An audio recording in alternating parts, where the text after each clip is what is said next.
जय जगन्नाथ। मैं शिवानी चक्रवर्ती, मैं हरशंकर चक्रवर्ती अपने चैनल बोंकलिन फूड टेल्स में आप सबका स्वागत करते हैं।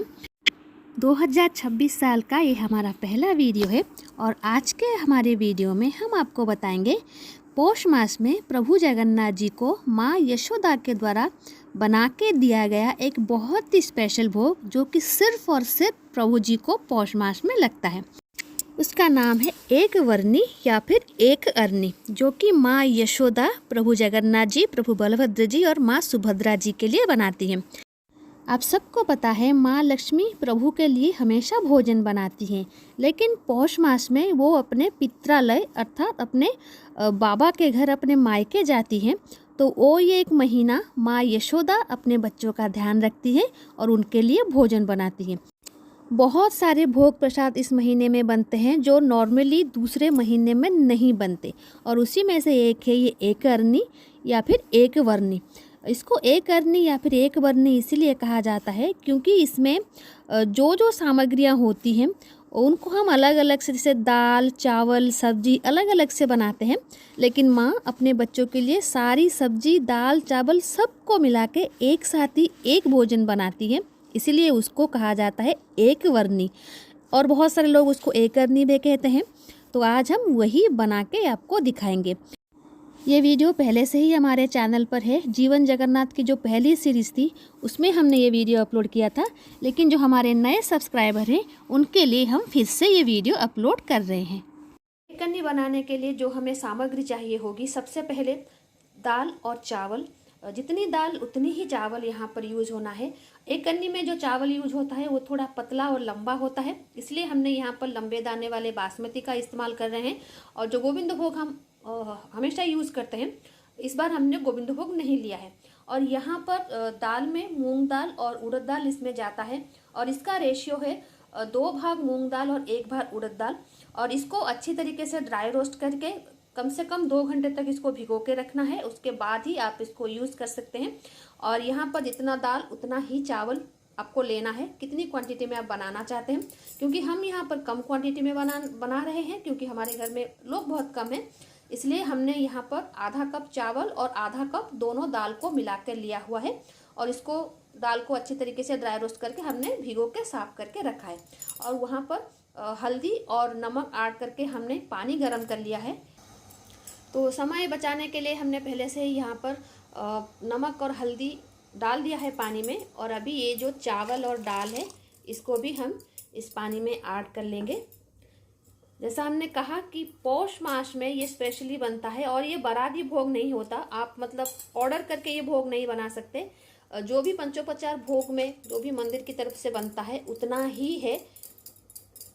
तो अभी दाल चावल जो था हमने सब इसमें ऐड कर लिया है। तो अभी हम देखेंगे इसमें सब्जी क्या जाती है।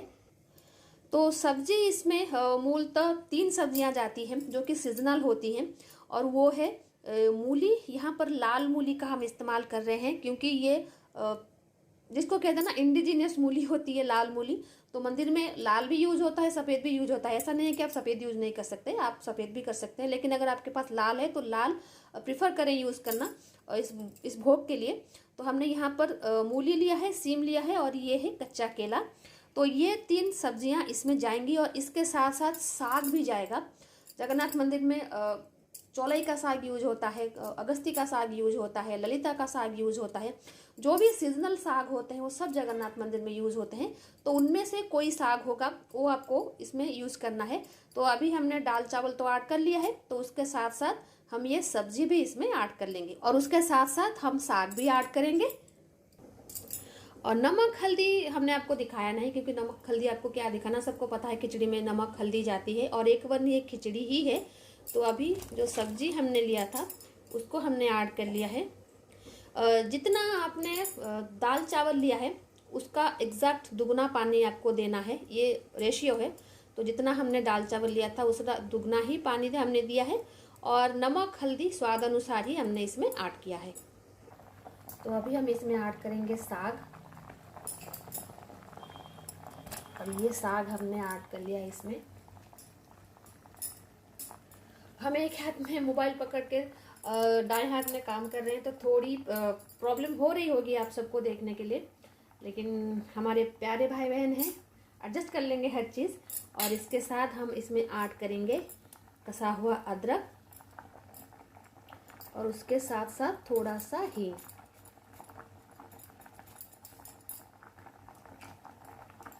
तो अभी हमें इसको अच्छी तरीके से पकाना है जब तक ये पूरी तरीके से पक ना जाए। तो घर की बाकी रसोई के साथ हम इसको बना रहे हैं, तो जिधर भी आपको पानी फानी वगैरह दिखे तो थोड़ा आप इग्नोर करें उसको, क्योंकि दूसरी रसोई के साथ हम इसको बना रहे हैं। और ये मिट्टी के पॉट में बनता है। अभी हमारे पास मिट्टी का पॉट नहीं है, मतलब जो था वो ख़राब हो गया है। बना रहे हैं कांसे के बर्तन में बना रहे हैं।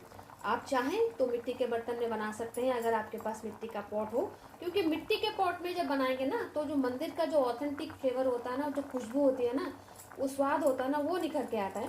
तो फाइनली हम बता दें हमने इसमें क्या क्या ऐड किया है। सबसे पहले हमने पानी गर्म किया, उसके बाद हमने इसमें नमक हल्दी ऐड की, और उसके बाद दाल चावल ऐड किए। रेशियो क्या है हमने आपको बता दिया था। और उसके बाद इसमें सीजनल वेजिटेबल्स जाते हैं, जो कि सीम और मूली मुख्य इसका सब्जी है, जो कि इस सीजन में अवेलेबल होता है, ये गया है उसमें। और उसके साथ साथ कच्चा केला। कच्चा केला हर सीजन का होता है, इसलिए मंदिर में हर दिन कच्चा केला यूज होता है। और उसके साथ साथ हमने इसमें ऐड किया है साग। आपके पास जो भी साग हो आप उसको दे सकते हैं। और उसके साथ साथ हींग और कसा हुआ अदरक हमने इसमें ऐड किया है। और अभी हम इसको तब तक पकने के लिए छोड़ देंगे जब तक कि पूरी तरीके से पक ना जाए और इसका पानी अच्छी तरीके से रिड्यूस ना हो जाए। अभी ना इसमें और एक स्पेशल चीज़ जाएगी, जो कि जगन्नाथ मंदिर के अन्न के भोग में ज़्यादातर जाता है, वो है ये देसी संतरा। ये नागपुरी संतरा नहीं है। नागपुरी संतरा का जो खुशबू होता है और टेस्ट होता है इससे बिल्कुल अलग होता है, और इसका टेस्ट जो होता है वो बिल्कुल अलग होता है। तो अभी इसका सीजन है, बहुत ज़्यादा जगह पर ये इस तरीके से पका हुआ मिलता है। लेकिन ये जो नागपुरी संतरा होता है उसकी तरफ बहुत ज़्यादा मीठा नहीं होता, इसमें थोड़ी सी खटास रहती है पकने के बाद भी। तो ये संतरा यूज होता है मंदिर के ज़्यादातर अन्न प्रसाद में, कानिका को छोड़ के। तो ज़्यादातर जो अन्न प्रसाद होता है उसमें यूज होता है। तो अगर आपके पास ये संतरा है या फिर कच्चा नागपुरी संतरा है, आप उसका जूस जो है इसमें ऐड कर सकते हैं। इसमें ऐड होता है मंदिर में जितने दिन तक ये अवेलेबल होता है, तो हर अन्न प्रसाद में दिया जाता है। तो एक बरनी में भी दिया जाता है, क्योंकि ठंडी सीजन में भी ये इस तरीके से पका हुआ मिलता है। और क्योंकि हमारे भी 2-4 पेड़ हैं इस संतरे के, तो हमारे घर में तो ये है, तो हम इसको यूज़ कर रहे हैं। अगर आपके पास में अवेलेबल है तो आप इसका जूस 2 टीस्पून या फिर 1 टेबलस्पून ऐड कर सकते हैं। इससे जो प्रसाद का जो ऑथेंटिक फ्लेवर होता है ना, वो निकल कर आता है। तो अभी देखिए मैं आपको पूरी 20 मिनट के बाद दिखा रही हूँ। ये जो अन्न और जो सब्जियाँ हमने इसमें ऐड की थी, दाल चावल सब्जियाँ, वो सब पक के रेडी हो चुकी हैं। तो अभी हमने जो संतरा आपको दिखाया था ना, तो उसका जो रस हमने निकाला है, 1 बड़ा चम्मच हम इसमें अभी ऐड कर रहे हैं। इसको मिलाएंगे नहीं, क्योंकि ये अभी जो जिस पात्र में हम बना रहे हैं वो कांसे का पात्र है। अभी तड़का लगाने के बाद हम इसको निकाल लेंगे किसी और पात्र में, तो अभी हम इसको मिला नहीं रहे हैं। लेकिन आप उसको जब अगर किसी और पॉट में आप बना रहे मिट्टी का या स्टील का, तो आप अच्छी तरीके से इसको मिला सकते हैं। तो अभी क्या हम करेंगे, संतरा ऐड करने के बाद जो भी हम ऐड करेंगे अभी दूसरी सामग्री, वो सारी की सारी सामग्री जगन्नाथ जी को भोग लगने के बाद ऐड होता है। जगन्नाथ जी को भोग बिना तड़के के दिया जाता है, सिर्फ और सिर्फ घी डालकर। बहुत सारे वीडियो में हमने कहा हुआ है, तो जो भी हमारे नए सब्सक्राइबर हैं वो भी जान ले, जगन्नाथ जी को हर चीज़ बिना तड़के के दिया जाता है, सिर्फ घी डालकर। और जब वो पंचोपचार में भोग होके आता है उसके बाद तड़का लगाकर आनंद बाजार में दिया जाता है। तो अभी हम इसमें तड़का लगाएंगे। तो अभी घी और जीरे का तड़का हमने लगा दिया, और उसके साथ साथ हम इसमें ऐड करेंगे धनिया पत्ता। ये जो 1 बरनी प्रसाद है इसमें धनिया पत्ता ऐड होता है, और काफ़ी अच्छी क्वांटिटी में इसमें धनिया पत्ता ऐड होता है, क्योंकि ये जो प्रसाद होता है ना उसमें से धनिया पत्ते की खुशबू आती है। जब ये आनंद बाजार में आपको मिलेगा पौष मास में, ये सिर्फ पौष मास में ही मिलता है।